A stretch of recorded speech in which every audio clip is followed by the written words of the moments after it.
नमस्कार दोस्तों, मेरे YouTube चैनल पर एक बार फिर से आपका हार्दिक स्वागत है। उम्मीद करता हूं कि आप अच्छे से होंगे और कोरोना गाइडलाइन का पालन कर रहे होंगे। तो आज भी मैं आपके लिए एक बहुत ही इंटरेस्टेड टॉपिक लेकर आया हूं। हिंदी विषय से संबंधित है, शब्द ज्ञान से संबंधित है। बहुत ही ज़्यादा हिंदी में जो कन्फ्यूजन वर्ड होते हैं उनका विश्लेषण हम इस वीडियो में करने जा रहे हैं।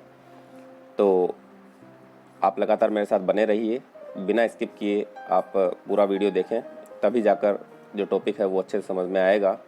तो आज का जो टॉपिक है हमारा वो है सहमति और अनुमति शब्द में क्या अंतर है। सहमति और अनुमति शब्द के जो अर्थ हैं वो क्या हैं। एक जैसे लगने वाले शब्द हैं, हम इनमें डिफरेंस नहीं कर पाते हैं, लेकिन देखिए सहमति और अनुमति शब्द में क्या अंतर है। मति का मतलब है बुद्धि, मति का मतलब है बुद्धि, विचार। यह स्वयं में एक ऐसा शब्द है जिसका अपना मतलब होता है। मति का अपना मतलब होता है बुद्धि से।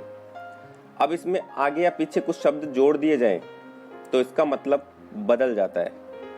जो शुरू में जो शब्द जुड़ता है या शब्दांश जुड़ता है उसे हम उपसर्ग कहते हैं, और जो शब्द के अंत में जुड़ता है उसे हम उपसर्ग प्रत्यय कहते हैं। तो शुरू में उपसर्ग जुड़ता है और बाद में प्रत्यय जुड़ता है। तो ये जो सहमति और अनुमति जो शब्द हैं इसमें शुरू में जुड़ा हुआ है, इसका मतलब ये क्या है, उपसर्ग जुड़े हुए हैं। तो आगे पीछे कुछ जोड़ दिए जाए, शब्दों में कुछ जोड़ दिया जाए तो इसका मतलब बदल जाता है, अर्थ का अनर्थ भी हो जाता है। जैसे कि अनु प्लस मति, अनु प्लस मति बराबर अनुमति, या सह प्लस मति बराबर सहमति। इसी तरह मति प्लस मंद, मतिमंद, या मति प्लस भ्रष्ट, मति भ्रष्ट। तो ये उपसर्ग और प्रत्यय का कुछ मैंने उदाहरण बताया कि जो शुरू में जुड़ते हैं वो उपसर्ग होते हैं और जो बाद में जुड़ते हैं वो प्रत्यय होते हैं। ये देखिए अनु और सह, ये तो क्या हो गए, शुरू में जुड़ने के कारण से उपसर्ग हो गए, और मति शब्द के बाद में जुड़ने के कारण से मंद और भ्रष्ट, ये दोनों क्या हो गए, ये हो गए प्रत्यय। ये प्रत्यय हो गए और ये हो गए उपसर्ग। आगे देखिए, अब आइए मूल प्रश्न को देखते हैं। हमारा मूल प्रश्न है सहमति और अनुमति शब्दों में अंतर या इनका अर्थ क्या होता है।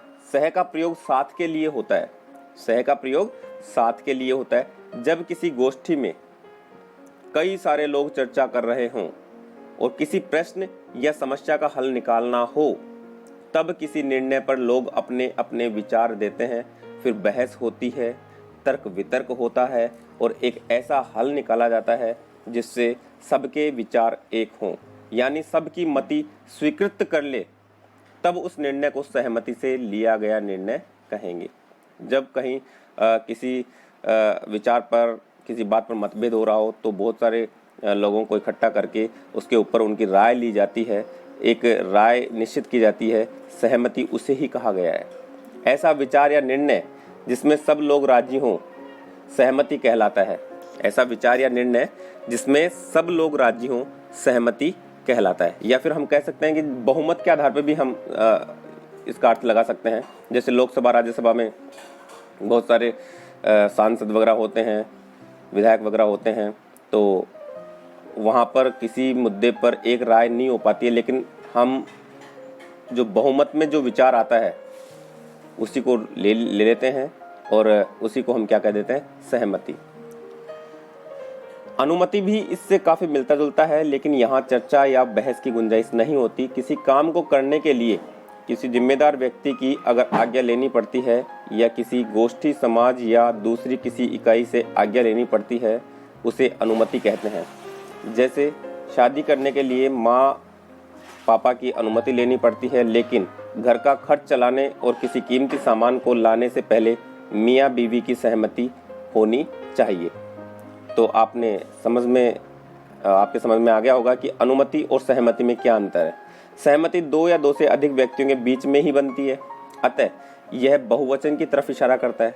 कौन सा, सहमति बहुवचन की तरफ इशारा करता है, जबकि अनुमति के लिए सामूहिक संस्था या व्यक्ति विशेष एक वचन इकाई की ही जरूरत होती है।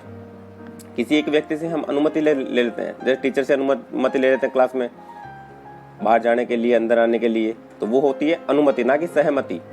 विचारणीय विषय यह है कि कई लोगों के बीच चल रही बहस में सबकी सहमति नहीं भी हो सकती है। बिल्कुल, जैसा मैंने पहले बताया कि लोकसभा, राज्यसभा, विधानसभा में किसी मुद्दे पर सभी व्यक्तियों की एक राय नहीं हो पाती है, और तब जो विचार मेजोरिटी में होता है, मेजोरिटी मतलब बहुमत में होता है, तो उसे मान लिया जाता है, या माइनॉरिटी वाले विचार वाले कुछ नहीं कर पाते हैं, तो जो बहुमत वाला जो विचार होता है उसे भी हम सहमति कह सकते हैं।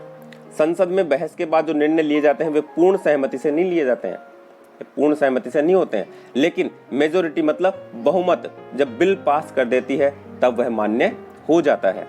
वहीं पर राष्ट्रपति, अब देखो ये तो हो गया था सहमति, अब अनुमति के लिए देखो, वहीं पर राष्ट्रपति उस बिल पर हस्ताक्षर करेंगे या नहीं, यह उनका एकाधिकार है, वो कर भी सकते हैं और नहीं भी कर सकते। बिना उनके हस्ताक्षर के बिल कानून नहीं बन सकता। बिल पास होने के लिए उनके अनुमति की जरूरत पड़ती है, बहस की कोई गुंजाइश नहीं है। तो राष्ट्रपति की तो अनुमति चाहिए, और जो वाद विवाद होता है, बहस वगैरह होती है संसद में, विधानसभा में, वहां से जो निकल कर आती है वो आती है सहमति। बहुमत के आधार पर वहां पर सहमति बनती है किसी भी प्रश्न पर, तो वो तो सहमति होती है, और राष्ट्रपति या राज्यपाल उस पर अपनी अनुमति देकर उस बिल को पास करते हैं, वो होती है अनुमति। तो उम्मीद करता हूँ आपको आज सहमति और अनुमति का अर्थ अच्छे समझ में आ गया होगा। तो बने रहिए हमारे साथ, इसी प्रकार के नए नए वीडियो, मज़ेदार टॉपिक और कन्फ्यूजन जो वर्ण हैं उनका मैं बहुत ही अच्छे से विश्लेषण करके आपको बताऊंगा। तो मिलते हैं अगले वीडियो में, तब तक के लिए धन्यवाद। जय हिंद, जय भारत।